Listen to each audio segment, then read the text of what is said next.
ಆತ್ಮೀಯ H16 news ಅರ್ಥಾತ್ ಥೇ ಸೀತಾರಾಮ್ ನ್ಯೂಸದ ವೀಕ್ಷಕರೇ, ನಾನು ನಿಮ್ಮವ ಎಂ ಆಯುಧ ಮಲ್ಲಪ್ಪ ಜೊತೆ ಅವರು. ತಾವು ಈಗ ಸುದ್ದಿಗಳ ಲೋಕಕ್ಕೆ ಎಂಟ್ರಿ ಹೊಡಿತಾ ಇದ್ದೀರಿ.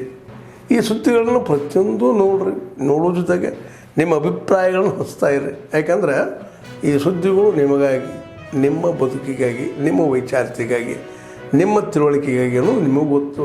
ಜೊತೆಗೆ ನಮಗೂ ನಿಮ್ಮೊಂದಿಗೆ ಇದೊಂದು ಮಾತಾಡುವಂಥ ಜೊತೆಗೆ ಸುದ್ದಿಗಳನ್ನು ಬಿಡುವಂಥ ಕೆಲಸ. ಈ ಕೆಲಸದಲ್ಲಿ ನಾವು ನಿಮ್ಮೊಂದಿಗಿದ್ದೀವಿ ಅಂತ ಹೇಳ್ತಾ ನೋಡ್ತಾ ಇರಿ ಸುದ್ದಿಗಳನ್ನು. ಇದೀಗ ರಷ್ಯಾ ಅಧ್ಯಕ್ಷ ಪುತಿನ್ ಅವರಿಗೆ ನಮ್ಮ ಪ್ರಧಾನಿ ಭಾರತ ಭಾಗ್ಯವೇದಾತರು ಶ್ರೀ ಮೋದಿಜಿಯವರು ರಷ್ಯನ್ ಭಗವದ್ಗೀತೆಯನ್ನು ಕೊಟ್ಟದ್ದನ್ನು ನಾವು ವಿಶೇಷವಾಗಿ ಅಭಿನಂದಿಸ್ತಾ ಇದ್ದೇವೆ. ಮೋದಿಜಿಯವರು ಎಲ್ಲಿ ಹೋದರೂ ಕೂಡ ಭಗವದ್ಗೀತೆಯನ್ನೇ ಅದನ್ನು ಉಡುಗೊರೆಯಾಗಿ ಕೊಡ್ತಾ ಇದ್ದಾರೆ. ಭಗವದ್ಗೀತೆ ಇದು ಇಡೀ ಜಗತ್ತಿಗೆ ಕೊಟ್ಟಂತಹ ಒಂದು ಅಮೂಲ್ಯವಾದಂತಹ ಒಂದು ಉಪಾಯನ, ಅದೊಂದು ದೊಡ್ಡ ಉಡುಗೊರೆ. ಆದ್ದರಿಂದ ಅದಕ್ಕಿಂತ ದೊಡ್ಡದಾದಂಥ ಉಡುಗೊರೆ ಬೇರೆ ಕೊಡಲಿಕ್ಕೆ ಸಾಧ್ಯ ಇಲ್ಲ.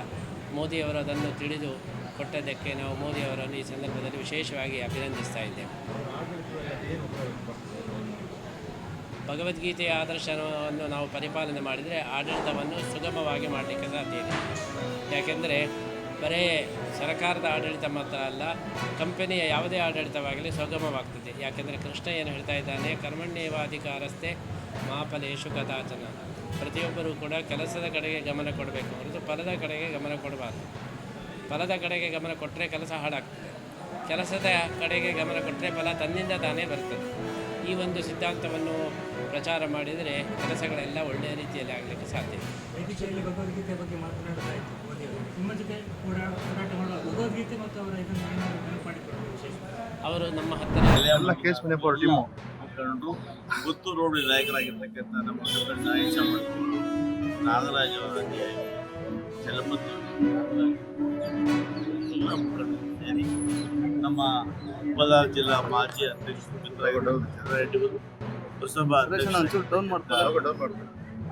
ಅಧ್ಯಕ್ಷರಾಗಿರ್ತಕ್ಕಂಥ ಗೋವಿಂದರು, ಫೀಲ್ಡ್ ಬ್ಯಾಂಕ್ನ ಮಾಜಿ ಅಧ್ಯಕ್ಷರಾಗಿರ್ತಕ್ಕಂಥ ಎಚ್ ಕೆ ನಾರಾಯಣ ಸ್ವಾಮಿ, ನಮ್ಮ ಮುಖಂಡರಾಗಿರ್ತಕ್ಕಂಥ ವನರಾಜಿ ಅವರು, ಶಿವರಾಜ್ ಅವರು, ಮಂಜಾತ್ಯಾದಿ ಎಲ್ಲ ಮುಖಂಡರು ಸೇರಿ ಇವತ್ತು ಕೋಲಾರ ಜಿಲ್ಲೆಗೆ ಈ ಬಾರಿ ಒಂದು ಮಂತ್ರಿ ಪದವಿ ಸಿಕ್ಕಲಿ ಅಂತ ಹೇಳಿ ಶಕ್ತಿ ದೇವತೆ ಆಗಿರ್ತಕ್ಕಂಥ ಕೋಲಾರಮ್ಮನಿಗೆ ವಿಶೇಷ ಪೂಜೆಯನ್ನು ಇವತ್ತು ವ್ಯವಸ್ಥೆ ಮಾಡಿದ್ದಾರೆ.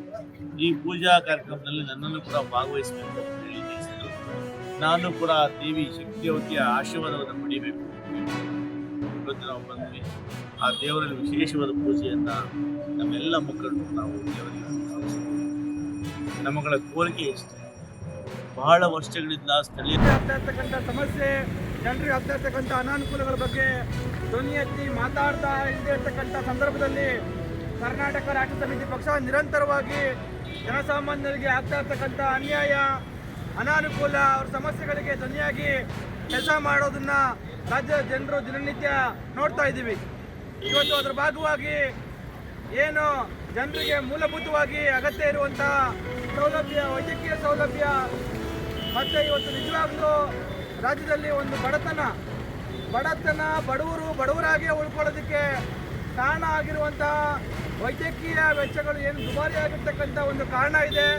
ನಿಜಕ್ಕೂ ಈ ವ್ಯವಸ್ಥೆ, ರಾಜಕೀಯ ವ್ಯವಸ್ಥೆ, ಜನರಿಗೆ ಅಗತ್ಯ ಇರುವಂತಹ ಒಂದು ವೈದ್ಯಕೀಯ ವ್ಯವಸ್ಥೆಯನ್ನು ಕಲ್ಪಿಸಿಕೊಟ್ಟು ಜನರ ಒಂದು ಬರ್ಡನ್ನ ಕಡಿಮೆ ಮಾಡುವಂಥ ಯಾವುದೇ ಕೆಲಸವನ್ನು ಮಾಡ್ತಾ ಇಲ್ಲ. ಈಗ ಸದ್ಯ ಇರುವಂತಹ ಸರ್ಕಾರಿ ಆಸ್ಪತ್ರೆಗಳೇನಿದ್ದಾವೆ, ಈಗಾಗಲೇ ಇಡೀ ದೇಶದಲ್ಲಿ ಮತ್ತು ರಾಜ್ಯದಲ್ಲಿ ಜನಸಂಖ್ಯೆಗೆ ಅನುಗುಣವಾಗಿ ಬೇಕಾಗಿರುವಂತಹ ಯಾವುದೇ ರೀತಿಯ ಅಷ್ಟು ಅನುಸಾರವಾಗಿ ಇವತ್ತು ವೈದ್ಯಕೀಯ ಸೌಲಭ್ಯಗಳು ಇಲ್ಲ. ಜನಸಂಖ್ಯೆ ಬೆಳೀತಾ ಇದೆ ಒಂದು ಕಡೆ, ಆದರೆ ಸರ್ಕಾರಿ ವ್ಯವಸ್ಥೆ ಮಾತ್ರ, ವೈದ್ಯಕೀಯ ವ್ಯವಸ್ಥೆ ಆಗಿರ್ಬೋದು, ಸರ್ಕಾರಿ ಶಾಲೆ ಆಗಿರ್ಬೋದು, ಇನ್ನೊಂದಾಗಿರ್ಬೋದು, ಜನಸಂಖ್ಯೆ ಬೆಳೀತಾ ಇದ್ರೂ ಕೂಡ ಅದಕ್ಕೆ ಬೇಕಾಗಿರುವಷ್ಟು ಪ್ರಮಾಣದಲ್ಲಿ ಇವತ್ತು ಆಸ್ಪತ್ರೆಗಳು ನಿರ್ಮಾಣ ಆಗ್ತಾ ಇಲ್ಲ. ಇನ್ನೊಂದು ಕಡೆ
ಆದ್ಮೇಲೆ ಎಲ್ಲ ಸುದ್ದಿಗಳನ್ನು ನೋಡಿದ್ರಲ್ಲ, ಏನು ಅನಿಸ್ತು ನಿಮಗೆ? ಇದರಲ್ಲೇ ನಿಮ್ಗೆ ಲೈಕ್ ಆಗಿರ್ಬೋದು, ಡಿಸ್ಲೈಕು ಆಗಿರ್ಬೋದು, ಕಾಮೆಂಟ್ ಬೇಡಪ್ಪ ಅಂತೂ ಅನಿಸಿರ್ಬೋದು, ಕಾಮೆಂಟ್ ಮಾಡಬೇಕಪ್ಪ ಅನಿಸಿರ್ಬೋದು, ಶೇರ್ ಮಾಡಬಾರ್ದಪ್ಪ ಅನಿಸಿರ್ಬೋದು, ಅದು ಮಾಡಬೇಕು ಅನಿಸಿರ್ಬೋದು. ಏನಾದರೂ ಆಗಲಿ ಶೇರ್ ಮಾಡ್ತಾಯಿರಿ, ಈ ನ್ಯೂಸ್ಗಳನ್ನ ಹಂಚ್ತಾ ಇರಿ, ಜೊತೆಗೆ ಇದಕ್ಕೆ ಸಬ್ಸ್ಕ್ರೈಬ್ ಆಗ್ತಾಯಿರಿ ಅಂತ ಹೇಳ್ತಾ H16 ನ್ಯೂಸ್ ಅರ್ಥಾತ್ ಹೇ ಸೀತಾರಾಮ್, ಇದು ಸತ್ಯದ ಕೈಗೆ ನಡಿ. ವಂದನೆಗಳು.